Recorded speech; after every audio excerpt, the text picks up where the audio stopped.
Hi friends, அழகு அழகு serial இனி வரப்போகிற எபிசோட்ஸ்க்கான ப்ரோமோ தான் அந்த வீடியோவில் பார்க்க போகிறோம். அடுத்தடுத்த சுவாரஸ்யங்களை தெரிஞ்சுக்க வீடியோவை ஸ்கிப் பண்ணாமல் கடைசி வரைக்கும் பாருங்கள். மதிக்கும் சுரேஷ்க்கும் இடையில இன்னும் ஒன்றுமே ஒத்து போகலை அப்படின்னு தெரிஞ்சிருந்தோம். தங்கராஜ் தேவையில்லாத விஷயத்த சுரேஷோட மனசில் புகுத்து விட்டுட்டாரு. அதுவும் இத்தனை நாள் ஆச்சு உங்களுக்கு கல்யாணமாகி இப்போ வரைக்கும் நீங்கள் குடும்ப வாழ்க்கையை ஆரம்பிக்கல அப்படின்னு சொல்கிற நீ எல்லாம் என்னடா போலீஸ்காரன் அப்படின்னு ஆனவுனா அவரோட ஈகோவை டச் பண்ணி அந்த விஷயத்த தலையில் நுழைச்சி விட்டுடுறாரு. அதனால தான் சுரேஷ் மதிக்கிட்ட கொஞ்சம் கூட யோசிக்காமல் அவர் உண்மையிலே ரொம்ப ஜென்யூனான ஆள் தான். இந்த மாதிரி விஷயங்களில் இன்னும் கூட ஜென்டில்மேன்னு சொல்லலாம். பட் அவர் மதிக்கிட்ட இந்த மாதிரி நடந்துக்கிறதுக்கு ஒரே ஒரு காரணம் யாரு அப்படின்னா நம்ம தங்கராஜ் தான். அவரால் தான் இவ்வளோ பெரிய பிரச்சனையும் வந்துச்சு. சும்மா ஈஸியாக ஒரு பிரச்சனையை உருவாக்கி விட்டுடுறாரு. ஆனால் அந்த சின்ன பிரச்சனை தான் அந்த வீட்டில் பூகம்பமாக வெடித்து எல்லாரோட நிம்மதியையும் கெடுத்துறது. மதியம் அந்த வீட்டுக்கு வந்ததுலேருந்து இப்போ வரைக்கும் நிறைய பிரச்சனைகள் நடந்திருக்கு. ஆனால் அதுக்கு பின்னாடி சுரேஷ் தான் இருப்பார், தங்கராஜ் தான் இருப்பார். இதை அந்த வீட்டில் இருக்கிற யாராலையும் புரிஞ்சுக்க முடியல. ரேவதிக்கு புரியுது, ஏதோ ஓரளவுக்கு கெஸ் பண்ணுறாங்க நம்ம மலர். இப்போது சுரேஷ் அடித்ததுனால மதியம் அடித்தாங்க அப்படின்னாலுமே சுரேஷ் அடித்ததை பற்றியோ அவர் பேசினது நடந்துக்கிட்டதுன்னு எதுவுமே வெளியே வரல. மதியம் அடித்ததை மட்டும்தான் பெருசாக பேசிகிட்டு இருக்காங்க. அவங்க அப்பா அம்மாவையும் வர வச்சுட்டாங்க, தங்கராஜ் ரேவதியையும் வர வச்சுட்டாங்க. இவங்க உள்ளே வரும்போதே எடுத்த உடனேயே நம்ம மதியம் அடித்ததை பற்றி தான் பேசுகிறாங்க. உங்கள் பிள்ளைய நீங்கள் அடித்து வளர்க்காதது தான் இவ்வளோ பெரிய தப்புக்கு காரணம். உங்கள் பிள்ளைய ஏதோ உங்கள் இஷ்டத்துக்கு வளர்த்து இங்கே அனுப்பி விட்டுட்டீங்க. தினம் தினம் நாங்கள் தான் சித்திரவதையை அனுபவிச்சுட்டு இருக்கோம். எங்கள் பிள்ளை கண்டவெல்லாம் அடிக்கிறதுக்கு தான் நாங்கள் வளர்த்து விட்டுருக்கோமா? போலீஸ்காரன் அவன் கொஞ்சம் கூட யோசிக்காமல் அவன் அடித்தான்னு சொல்லி இவன் வேகமாக அடிக்கிறா அப்படிங்கிற மாதிரிலாம் பேசிட்டு இருக்காங்க. அப்போ மாப்பிள்ளையும் எங்கள் பிள்ளைய அடிச்சிருக்காருல்ல அப்படின்னு நம்ம மதியோட அம்மா காஞ்சனா சொல்கிறாங்க. தங்கராஜுக்கு இப்போதான் அந்த விஷயமே தெரியும். என்ன மாமா சொல்கிறீங்க? மதி சுரேஷை அடிச்சிட்டதா தானே சொன்னீங்க? சுரேஷ் மதியை அடிச்சானா அப்படின்னு கேட்குறாங்க. ஆமாம் மாப்பிள்ளை, அப்படி தான் நடந்துச்சு. எங்கள் முன்னாடியே அத்தனை கருமமும் நடந்துச்சு அப்படிங்கிற மாதிரி ராகவன் ரொம்ப வருத்தமாக சொல்லிட்டு இருக்காரு. இப்போ தான் சுரேஷ்க்கு கொஞ்சம் நிம்மதியாக இருக்குது. இதுக்கு முன்னாடி மதி மட்டும்தான் அடித்தாங்க. என்னடா இவன் கொஞ்சம் கூட வெக்கமே இல்லாமல் ஒரு பொம்பளை கிட்ட அடி வாங்கியிருக்கானே அப்படிங்கிற மாதிரி நினச்சிட்டு இருந்தாரு. அதுவும் இல்லாமல் பக்கத்தில் போனதுக்கு தள்ளி விட்டா தலையில் அடிபட்டுச்சு. இப்போ அடிச்சிருக்காளே, ஒருவேளை சுரேஷ் அந்த புள்ள பக்கத்தில் போனதுனால தான் அவள் அடிச்சிருப்பாளா அப்படிங்கிற மாதிரி தங்கராஜ் அந்த கணக்காக போட்டுக்கிட்டாரு. பட் அப்பெல்லாம் நம்ம மதி ரொம்ப டீசெண்டாக பிஹேவ் பண்ணாங்க. சுரேஷ் மதி வேண்டான்னு சொன்னாலும் கேட்காம அவங்களுக்கு பிடிக்கல அப்படின்னு தெரிஞ்சிருந்தோம் ரொம்ப ஃபோர்ஸ் பண்ணி அவங்கள நெருங்கினாங்க. அதுவும் நம்ம சுரேஷோட அகராதியில் மட்டும்தான் அதுக்கு பேர் ரொமான்ஸ் அப்படின்னு இருக்குதோ என்னமோ தெரியல, ரொம்ப கொஞ்சம் ஓவராக தான் பண்ணிக்கிட்டாரு. சுரேஷ் கேரக்டருக்கு அது செட்டே ஆகலை. யாரோ சொல்லி கொடுத்து தான் செய்கிறாங்க அப்படின்னு மற்றவங்க யாராக இருந்தாலும் புரிஞ்சிருந்திருப்பாங்க. மதிக்கு சுரேஷை பற்றி தெரியாது, ப்ளஸ் தப்பாக புரிஞ்சிருக்காங்க அப்படிங்கிறதுனால மட்டும்தான் சுரேஷ் தங்கராஜ் சொல்லி செய்கிறாருன்னு இன்னும் அவங்க கண்டுபிடிக்காமல் இருக்காங்க. மதி முன்னாடியே அவங்க அப்பாவையும் அம்மாவையும் எல்லாரும் கேள்வி கேட்கறது மதிக்கு சுத்தமாக பிடிக்கவே இல்லை. எதுக்கு இப்போ எங்கள் அப்பா அம்மாவை வர வச்சு கேள்வி கேட்டுட்டு இருக்கீங்க? அம்மா அப்பா, நான் ஏற்கனவே உங்ககிட்ட சொல்லியிருக்கேன்ல, எனக்கு ஒரு பிரச்சனை அப்படின்னு சொல்லி நான் ஃபோன் பண்ணி உங்களை கூப்பிட்டா மட்டும்தான் வரணும். நீங்கள் எதுக்கு இங்கே வந்தீங்க? ஃபோன் பண்ணால் வந்துட வேண்டியதா? அதான் பெரிய பிரச்சனை இருந்திருந்தா நானே கால் பண்ணியிருப்பேன்னு சொல்லியிருக்கேன்ல ஏற்கனவே அப்படின்றாங்க. ஓ, உங்கள் அப்பா அம்மா மட்டும் அவமானப்படக்கூடாது, இந்த வீட்டில் இருக்கிற எல்லாரையும் நீ அவமானப்படுத்துவ, என்னன்னாலும் பேசுவ அப்படின்னு சொல்லி கேட்குறாங்க. ஆமாம், இந்த வீட்டில் தான் நான் இருக்கேன், என்ன நீங்கள் எப்படி நடத்துறீங்கிறது ஒன்று இருக்குல்ல, யாராவது என்ன ஒரு மனுஷன் நடத்திருக்கீங்களா நீங்கள் அப்படின்னு மதி கேட்குறாங்க. மா இப்போ என்னம்மா உனக்கு பிரச்சனை? இந்த வீட்டில் யார் உன்னை என்ன தப்பாக நடத்திட்டாங்க அப்படின்னு தங்கராஜ் கேட்குறாரு. ஆனால் மதி பதிலே சொல்ல மாட்டேங்கிறாங்க. நம்ம வீட்டு மாப்பிள்ளை இந்த வீட்டோட மூத்த பிள்ளை மாதிரி, அவர்கிட்ட ஒழுங்கா மூஞ்சி கொடுத்து கூட பேச மாட்டியா நீ? என்ன பொண்ணு நீ அப்படின்னு லக்ஷ்மி கோவப்படுறாங்க. சுரேஷ்லாம் ஒரு வார்த்தை கூட பேசுறதில்ல. ஆனால் கண்டிப்பாக இந்த பிரச்சனையெல்லாம் சரியாகி மதியும் சுரேஷும் ஒருத்தர் புரிஞ்சுக்கிட்டு சந்தோஷமாக அவங்க வாழ்க்கையை ஆரம்பித்ததுக்கு அப்புறம் தான் நம்ம மதியோட அப்பா அம்மா கிட்ட சுரேஷ் ரொம்ப நல்ல தங்கமாக நடந்துக்குவார். தங்கராஜ் அப்போ தான் மூக்குடைஞ்சு நிற்க போகிறாரு. அவ்வளவு ஏன், இன்னும் மதியோட வேலை போனதுக்கு காரணம் தங்கராஜுங்கிற விஷயமே சுரேஷ்க்கு கூட தெரியாமல் இருக்குது. அது தெரிஞ்சதுன்னா கிரைம் தான். நம்ம தங்கராஜ் ஜெயிலுக்கு போக வேண்டியது தான். மதி மட்டும் இந்த கேஸை ஸ்ட்ராங்காக கொடுத்துட்டாங்க அப்படின்னா அந்த வீட்டுக்கு வந்ததுலேருந்து இப்போ வரைக்கும் சித்திரவதையை மட்டுமே அனுபவிச்சுட்டு இருக்காங்க. இதை பற்றி நியாயம் கேட்கறதுக்கோ கேள்வி கேட்கறதுக்கோ யாரும் இல்லை. அப்பா அம்மாவும் நம்மளை தான் திட்டு போகிறாங்க அப்படிங்கிற மாதிரிலாம் மதி கொஞ்சம் நர்வஸாக தான் இருந்தாங்க. ஆனால் நம்ம மதியோட அப்பா இருந்துட்டு நம்ம தங்கராஜ் கிட்ட கேட்குறாங்க, என்ன நடந்துச்சுன்னு முழுசாக தெரியாமல் நாங்களுமே மதியை திட்டோம் அப்படிங்கிற மாதிரி பேசுகிறாங்க. என்ன நடந்துச்சுன்னு தெரியாமல் மதியை திட்டுட்டீங்களா? அவள் அடிச்சது சரின்னு சொல்ல வரீங்களா அப்படின்னு. சேச்சே, நான் எப்படி அதை சரின்னு சொல்லுவேன்? என்ன இருந்தாலும் புருஷனை கை நீட்டி அடிக்கிறது தப்பு தான். அதே மாதிரி தானே ஒரு ஆம்பளை பொம்பளையை அடிக்கிறதும், ஆம்பளைனா பொம்பளையை அடிக்கலாம், பொம்பளைனா ஆம்பளையை அடிக்கக்கூடாது அப்படின்னு ஏதாவது சட்டமாக இருக்குது அப்படின்னு கேட்குறாரு. என்ன ராமமூர்த்தி இப்படி பேசிட்டு இருக்கீங்க அப்படின்னு தங்கராஜ் ரொம்பவே மிரட்டுறாரு நம்ம ராமமூர்த்தியை. அப்போது நம்ம மதி இருந்துட்டு, இப்போ எதுக்கு சத்தமாக பேசுகிறீங்க? சத்தமாக பேசி பேசி தானே பிரச்சனை பெருசாகிருக்கு. கொஞ்சம் கூட புரிஞ்சுக்காம ஒரு காட்டு மிராண்டி மாதிரி நடந்துக்கிற ஒரு ஆம்பளைய பொம்பளை இல்லை சின்ன பிள்ளை கூட அடிக்கும் அப்படிங்கிற மாதிரி பேசிகிட்டு இருக்காங்க மதி. மதி நீ கொஞ்சம் சும்மா இருமா அப்படின்னு அவங்க அப்பா சொல்கிறாரு. ஆனால் அப்பா சப்போர்ட் பண்ணுறாரு. அட்லீஸ்ட் நம்ம பாயிண்ட் ஆஃப் வியூலேருந்து அப்பா யோசிக்கிறாரே, அவருக்கு புரிஞ்சிருச்சு அப்படிங்கிற மாதிரி. எதுக்கு உங்கள் பொண்ணு அவனை அடித்தா, அவன் எதுக்கு உங்கள் பொண்ணு அடித்தான்னு உங்களுக்கு விஷயம் தெரியுமா? இதெல்லாம் பெரியவங்க உட்காந்து பேசுகிற பேச்சா? நமக்கு கூச்சமாக இருக்குது அப்படிங்கிற மாதிரி லக்ஷ்மி சொல்கிறாங்க. லக்ஷ்மி அதெல்லாம் ஒன்றும் வேண்டாம் விடு. புருஷ பொண்டாட்டி சண்டை ரூம்குள்ளே நடக்கணும். அதுக்கு வெளியே வந்துச்சுன்னா அது ஒட்டுமொத்த குடும்பத்தோட சண்டையாக மாறிடும். இப்போது வீட்டுக்கே தெரிஞ்சிருக்கும் கண்டிப்பாக இந்த வீட்டில் ஏதோ பிரச்சனைன்னு. ஏற்கனவே ஒரு முறை எங்கள் மானத்தை வாங்கினீங்க, போலீஸ் ஸ்டேஷன் வரைக்கும் இழுத்தீங்க. இப்போ திரும்பவும் ஒரு பிரச்சனையை உருவாக்கியிருக்கீங்க. இங்கே பாருங்கள், நீங்கள் போலீஸ் ஸ்டேஷன் போங்க, இல்லை கமிஷனர் ஆஃபீஸ்க்கு போங்க, என்ன வேணால் பண்ணிக்கோங்க. இதோ ஏற்கனவே உங்கள் பொண்ணுக்கு எஸ்பியை வேறு நல்லா தெரியும்ல, எஸ்பி கிட்ட கூட போய் பேசிக்கோங்க. ஆனால் கண்டிப்பாக அவள் இந்த வீட்டில் இனி வாழ முடியாது அப்படின்னு சொல்கிறாங்க. அப்போ தான் சுரேஷ் யோசிக்கிறாரு.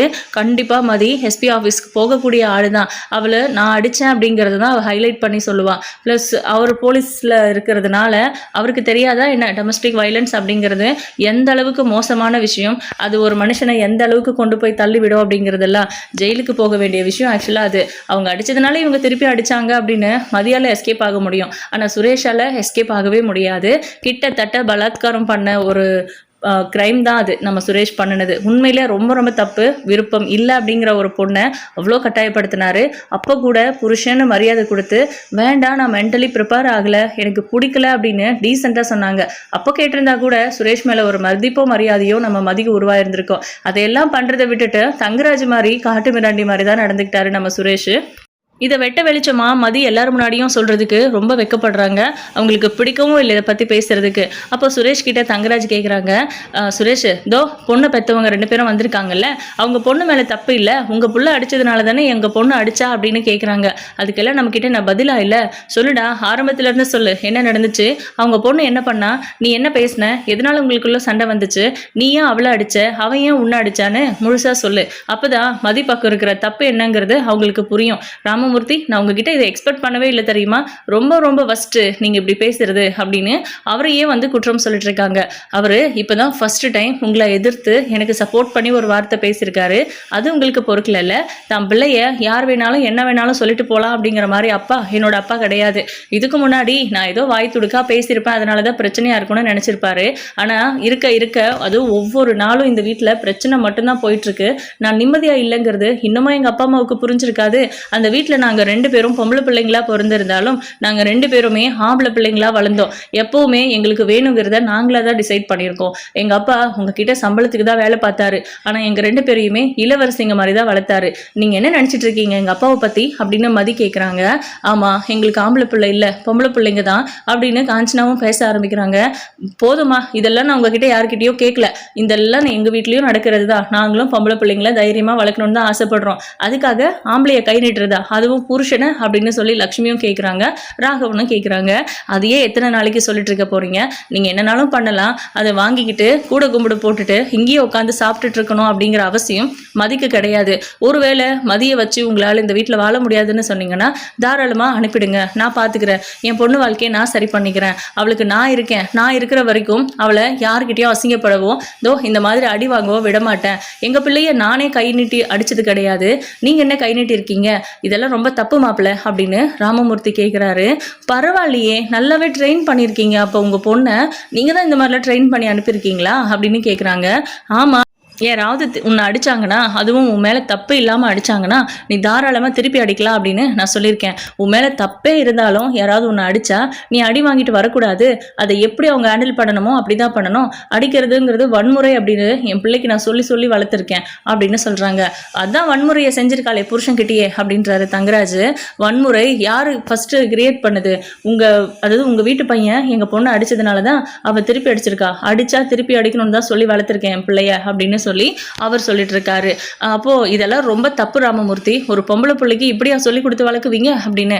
தங்கராஜ் சார், என்ன இருந்தாலும் உங்ககிட்ட நான் கை நீட்டி சம்பளம் வாங்குறேன், உங்ககிட்ட தான் வேலை பார்க்குறேன்.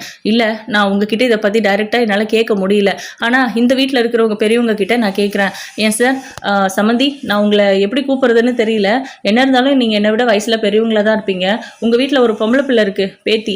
அந்த பிள்ளைய யாராவது சம்மந்தமே இல்லாமல் அடிக்கிறாங்கன்னு வச்சுக்கோங்க, அது சின்னவங்களோ பெரியவங்களோ யாரை வேணா இருக்கட்டும், உங்கள் பிள்ளை அடி வாங்கிட்டு வரணும்னு நினைப்பீங்களா, இல்லை அடிச்சுட்டு வரணும்னு நினைப்பீங்களா? இல்லை அடிச்சுட்டாங்கன்னு உங்ககிட்ட வந்து சொன்னால் நீங்கள் எப்படி ரியாக்ட் பண்ணுவீங்க? பரவாயில்ல விடு, நீ தப்பு பண்ணியிருப்பா, அவங்க அடிச்சிருப்பாங்கன்னு சொல்வீங்களா, இல்லை போய் என்னன்னு கேட்பீங்களா அப்படின்னு சொல்லி கேட்குறாங்க. யாராலையுமே பதில் சொல்ல முடியாது இந்த கேள்விக்கு. பொதுவாகவே அவங்க பிள்ளைய டீச்சரே அடித்தா கூட எதுக்கு அடிக்கணும், என் பிள்ளை என்ன தப்பு பண்ணா, என்கிட்ட சொல்லியிருக்கலாம்ல, வாயால் சொல்லி கண்டிச்சிருக்கலாம்ல அப்படிங்கிற மாதிரி தான் சொல்லுவாங்க. நம்ம பிள்ளைய யார் வேணா அடிச்சுட்டு போகட்டும்னு எந்த பேரண்ட்ஸுமே நினைக்க போகிறதில்ல. ஸோ அதுதான் ராமமூர்த்தி கேட்குறாரு. இது தங்கராஜுக்குமே நல்லா சுருக்குன்னு உரைக்குது.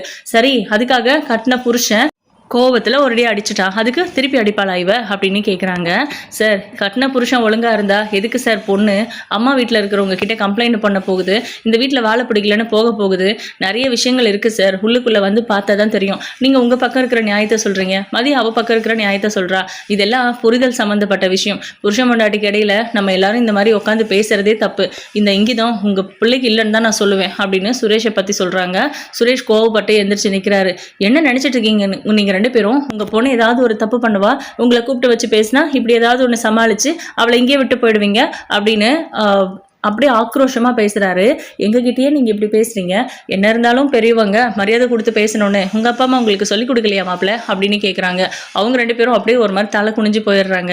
என்ன இப்படியெல்லாம் பேசுகிறீங்க ராமமூர்த்தி அப்படின்னு கேட்குறாங்க. சார், நான் ஒன்றும் தப்பாக பேசலைல்ல, என்ன இருந்தாலும் அவரோட மாமியார் மாமனார்னாங்க, எங்கள் பொண்ணு தப்பு பண்ணா அப்படிங்கிறதுக்காக எங்ககிட்ட இப்படி தான் மரியாதை இல்லாமல் பேசுவாரா, இப்படி தான் வாய்ஸை வசதி பேசுவாரா? அதே ஒரு பொண்ணோ இல்லை எங்கள் வீட்டு பொண்ணோ பேசினா அது தப்புன்னு சொல்வீங்க. பொதுவாகவே உங்களோட அதாவது நீங்களாம் 90s இருக்க வேண்டியவங்க போல இருக்கு. பொம்பளைனா இப்படிதான் இருக்கணும் அப்படிதான் இருக்கணும்னு அப்பெல்லாம் ரூல்ஸ் போட்டு வச்சிருந்திருப்பாங்க. அதே போல இப்பவும் வாழணும்னு நினைச்சிட்டு இருக்கீங்க. அதெல்லாம் என்ன பொறுத்த வரைக்கும் தப்பு அப்படின்ற மாதிரியும், இந்த வீட்டில் மதி அப்படிங்கிற ஒரு பொண்ணு எப்படி இருக்கணும்னு நீங்க எதிர்பார்க்குறீங்களோ அதுக்கு தகுந்த மாதிரிலாம் மதி இருக்க மாட்டா. அவ எப்படி இருக்காளோ அப்படியே உங்களால ஏத்துக்க முடிஞ்சா பாருங்க, அப்படி இல்லைன்னா தயவு செஞ்சு இப்போவே சொல்லிடுங்க, எங்கள் பிள்ளைய நான் எங்கள் வீட்டுக்கே கூட்டு போயிடுறேன் அப்படின்னு சொல்கிறாங்க. தாராளமாக கூட்டு போங்க உங்கள் வீட்டு மகாராணியை, எங்கள் வீட்டுக்கு அவள் வேண்டாம் அப்படின்னு சொல்லிடுறாங்க. அதுக்கப்புறம் நம்ம மதி இருந்துட்டு அவங்க அப்பா அம்மாவையும் பார்க்குறாங்க, இந்த வீட்டில் இருக்கிறவங்களையும் பார்க்குறாங்க. அப்பா, இந்த வீட்டுக்கு தானே நான் கல்யாணம் பண்ணிட்டு வந்தேன், என் மேலே எந்த தப்புமே இல்லாமல் நீ வெளியே போன்னு சொன்னால் நான் போயிடணுமா? இவங்க எங்கே சொல்கிறாங்க, யாரை வச்சு பேசுகிறாங்கன்னு பார்க்கலாம். என் பக்கம் இருக்கிற நியாயத்தை நான் சொல்கிறேன், அவர் பக்கம் இருக்கிற நியாயத்தை அவர் சொல்லட்டும். யாருது தப்பு யாருது சரின்னு சொல்லட்டும். ஒருவேளை அவங்க புள்ள தப்பு பண்ணியிருந்து நான் எந்த தப்பும் பண்ணாம இருக்கேன் அப்படின்னு தெரிஞ்சா இவங்க எல்லாரும் அவங்க பிள்ளைய வீட்டை விட்டு அனுப்பிடுறாங்களான்னு நானும் பாக்குறேன் அப்படின்னு சொல்றாங்க மதி. வேண்டாம் மதி, இந்த குடும்பமே உனக்கு வேண்டாம், வா நம்ம வீட்டுக்கு போலாம் அப்படின்றாங்க காஞ்சனாவுமே. ராமமூர்த்தி, உங்கள் ஒய்ஃப் என்ன சொல்ல வராங்க? இந்த வீட்டில் இருக்கிறவங்க எல்லாருமே ராட்சசங்களா? உங்கள் பொண்ணை கொடுமைப்படுத்துகிறாங்கன்னு சொல்கிறீங்களா? அதே வீட்டில் தானேங்க நான் பொண்ணு எடுத்திருக்கேன், அதே வீட்டில் இன்னொரு மருமக வந்து வாழ்ந்துட்டுருக்காளே அப்படின்றாங்க. அவங்கள மாதிரியெல்லாம் அட்ஜஸ்ட் பண்ணி போக முடியாது. உண்மையிலேயே அந்த பொண்ணு தெய்வ பிறவியாக இருக்கணும். அதனால தான் இத்தனை வருஷம் இந்த பொண்ணு இந்த வீட்டில் வாழ்ந்துட்டுருக்கா அப்படின்னு ராமமூர்த்தி சொல்லிட்டு இருக்காரு. ஆக மொத்தம் நீங்கள் என்ன சொல்ல வரீங்கன்னு அப்போ ராமமூர்த்தி பேச வராரு. நம்ம மதி இருந்துட்டு, அப்பா ப்ளீஸ், உங்களை கூப்பிட்டாங்க, மரியாதைக்கு வந்தீங்க, அவ்வளவுதான், மற்றபடி நீங்கள் எதுவும் பதில் சொல்ல வேண்டிய அவசியம் இல்லை. அவங்க கேள்வி கேட்டால் நீங்கள் பதில் சொல்லணுமா? அவங்க இஷ்டத்தை கேட்டுகிட்டே இருப்பாங்க. நான் எந்த தப்பும் பண்ணலை, நான் தப்பு பண்ணியிருக்கேன், இந்த தப்புக்காக தான் இவ்வளோ வீட்டை விட்டு வெளியே போக சொல்கிறேன்னு சொல்லி நீங்கள் யாராவது வச்சு பேசுங்க, அவங்கக்கிட்ட நான் என்னோட நியாயத்தை சொல்கிறேன், அதுக்கப்புறமா முடிவு பண்ணிக்கலாம். இந்த முறை நீங்கள் நினச்ச மாதிரிலாம் என்னை வெளியே அனுப்ப முடியாது அப்படின்னு சொல்கிறாங்க. என்னடி விட்ட ஓவராக பேசுகிற அப்படின்னு கை வைக்க போகிறாரு. மதி அப்படியே முறைச்சிக்கிட்டு நிற்கிறாங்க. வெளியே போ அப்படின்னு பிடிச்சி தள்ளுறாரு. இது எல்லாத்துக்குமே நீங்கள் பதில் சொல்ல வேண்டியிருக்கும் அப்படின்றாங்க மதி. உன்னால் முடிஞ்சதை பார்த்துக்க போ அப்படின்னு சொல்கிறாங்க. மதி அவங்க பாட்டுக்கு ரூமுக்கு போகிறாங்க. அவங்களோட பர்ஸு அவங்களோட மொபைல் ரெண்டையும் எடுத்துக்கிட்டு வெளியே வராங்க. அப்பா அம்மா என் கூட வாங்க அப்படின்னு இவங்க 3 பேரும் கிளம்புறாங்க. போய் தொலைஞ்சது சனியை அப்படின்னு நம்ம சுரேஷ் சொல்கிறாரு. டே சுரேஷ், என்னதாண்டா பிரச்சனை அப்படின்னு எல்லாரும் முன்னாடியும் சொல்ல வேண்டாம்னு நினச்சிட்டு மாமா உங்ககிட்ட தனியாக பேசணும்னு கூப்பிட்டு போய் பேசுகிறாங்க. என்னடா சொல்லுடா அப்படின்னு கேட்குறாரு.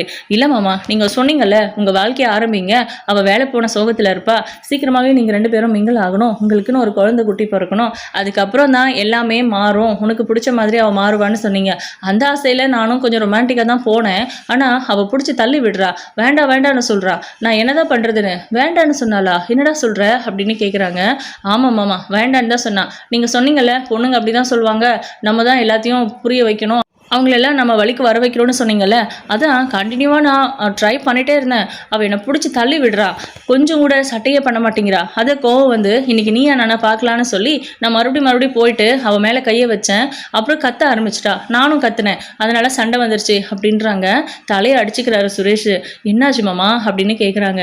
டேய் என்னடா நீ சின்ன பையன் தானே, உனக்கு ரொமான்ஸே சுத்தமாக வராதா அப்படின்னு கேட்குறாங்க. வேற எது மாமா ரொமான்ஸு அப்படின்னு. கிழிஞ்சது போ, அதனால தான்டா மதி இவ்வளோ கோவமா இருக்கா, தயவு செஞ்சு இந்த விஷயத்த வெளியில சொல்லிடாத, உன் மான மரியாதையெல்லாம் போயிடும் அப்படின்றாங்க. மாமா எல்லாரும் முன்னாடியே சொல்லிட்டனே அப்படின்னு. என்கிட்ட சொன்ன மாதிரி சொன்னியாடா அப்படின்னு கேட்குறாங்க. சொல்லலை, பட் அவங்களுக்கு புரிஞ்சிருக்கும் அப்படின்னு சொல்கிறாங்க. அப்படி இருந்துமே அந்த பொண்ணு வீட்டில் இருக்கிறவங்க முன்னாடி பேச வேண்டாம் அப்படின்னு சொல்லியிருக்குது. நீ அதையாவது யோசிக்க மாட்ட, இப்படி தான் எல்லாரும் முன்னாடியும் கூப்பிட்டு வச்சு அசிங்கப்படுத்துவியா அந்த பொண்ணை அசிங்கப்படுத்ததான் நினச்சிட்டு நீ உண்மையிலேயே சேர்த்த வாரி இறச்சிக்கிட்டியடா. இப்போ என்ன தனியாக கூப்பிட்டு பேசுகிற மாதிரி நீ பொறுமையாக அந்த பொண்ணுக்கிட்ட பேசியிருக்கலாம்ல. பாவம் அந்த பொண்ணு என்ன நினச்சிச்சோ தெரியல உன்னை பற்றி அப்படின்னு கட்டு பார்க்குறாரு. நான் என் பாட்டுக்கு சிவனேன்னு இருந்தேன், உங்களால தான் மாமா எல்லாமே ஆச்சு அப்படின்னு. ஆமாண்டா, என்னோட தப்பு தான். ரொமான்ஸ்னால் என்னன்னே தெரியாத ஒரு ஆள்கிட்ட போய் நான் ரொமான்டிக்காக நடந்துக்கோவும் பொண்டாட்டிக்கிட்டேன்னு சொன்ன பாரு, என் தப்பு தான் அப்படின்றாரு. மன்னமாமா சொல்கிறீங்க அப்படின்னு ஒரு மாதிரி குழந்த மாதிரி பேசுகிறாரு. என்னடா சுரேஷ் நீ இப்படி இருக்கிற இந்த காலத்தில் அப்படின்னு சொல்லிட்டு அதுக்கப்புறம் போலீஸ் ஸ்டேஷன்லேருந்து நம்ம சுரேஷ்க்கு ஃபோன் கால் வருது. என்னம்மாம்மா டியூட்டியா என்னன்னு தெரியல, சரி இருங்க ஒரு நிமிஷம் அப்படின்னு ஃபோன் அட்டன் பண்ணி பேசுகிறாரு. என்ன சொல்கிறீங்க அப்படின்னு ஷாக் ஆகுறாரு. சரி நான் உடனே வரேன் அப்படின்னு சொல்லிட்டு, மாமா போலீஸ் ஸ்டேஷன்லேருந்து ஃபோன் பண்ணியிருக்காங்க, இன்ஸ்பெக்டர் தான் கால் பண்ணார், மதி போய் போலீஸில் கம்ப்ளைண்ட் கொடுத்துருக்கா, உடனே வர சொல்கிறாங்க அப்படின்றாங்க. இப்போ என்ன மாமா பண்ணுறது, நான் உடனே வரேன்னு சொல்லிட்டேன், போலனாலும் தப்பாக போயிடும், அப்புறம் வீட்டுக்கு கான்ஸ்டபிள் அனுப்புவாங்க என்னை கூப்பிட்டு வரதுக்கு, அவனுங்கெல்லாம் நான் மதிக்கவே மாட்டானுங்க அப்படிங்கிற மாதிரி சொல்லிட்டு இருக்காரு. இதெல்லாம் பண்ணுறதுக்கு முன்னாடி யோசிச்சிருக்கணும் நாடி இது எல்லாத்தையும் அப்படின்னு கடுப்பாகிறாரு தங்கராஜ். சரி வீட்டில் இருக்கிற யாருக்கும் தெரிய வேண்டாம், பதற்றப்படுவாங்க, நம்ம கிளம்பலாவா அப்படின்றாங்க. மாமா எப்படியும் அப்பா அம்மா கிட்ட சொல்லிட்டு போயிடணும்ல, அவங்களுக்கு தெரிய தானே போகுது அப்படின்றாங்க. அதெல்லாம் தெரியாது, நான் பார்த்துக்கிறேன் கூட வா அப்படின்னு சொல்லிட்டு, மாமா நான் இவனை கொஞ்சம் வெளியில் கூட்டிகிட்டு போயிட்டு வரேன் அப்படின்றாரு. என்னாச்சு மாப்பிள்ள அப்படின்னு. அவனுக்கும் கொஞ்சம் ரிலாக்ஸ் வேணும்ல, கொஞ்சம் நல்லது கெட்டதெல்லாம் அவங்ககிட்டயும் சொல்கிறேன். மதி இவனை அடித்தது எந்த அளவுக்கு தப்போ அவங்க பிரச்சனையை வெளியே கொண்டு வந்து எல்லாரும் முன்னாடியும் அவன் கை நீட்டினதும் தப்பு தானே. போலீஸ் ஸ்டேஷன்லேயோ இல்லை ஒரு பஞ்சாயத்துலேயோ நம்ம உட்கார வச்சு பேசினோம்னா கூட சுரேஷ் பண்ணது தான் தப்புன்னு சொல்லுவாங்க. அதனால நான் அவனுக்கு கொஞ்சம் புத்திமதி சொல்லி கூட்டிகிட்டு வரேன், மதி கிட்ட நம்ம அப்புறம் பேசிக்கலாம் அப்படிங்கிற மாதிரி சொல்லிட்டு போகிறாங்க. என்ன மாப்பிள்ளையும் இப்படி பேசிட்டு போகிறாரு அப்படின்னு நம்ம லக்ஷ்மி சொல்ல, என்னவோ தெரியல, மாப்பிள்ளை சொன்னால் சரியாக தான் இருக்கும், பார்ப்போம் விடு. ஆனால் மாப்பிள்ளை கொஞ்சம் பொறுமையாக இருந்திருந்தாருன்னா இந்த பொண்ணு நம்ம வீட்டுக்கு மருமகளாவே வந்திருக்க மாட்டா, இப்போ அவளால் எல்லாரும் கஷ்டப்பட்டுட்டு இருக்கோம் அப்படின்னு இவங்க புலம்பிக்கிட்டு இருக்காங்க.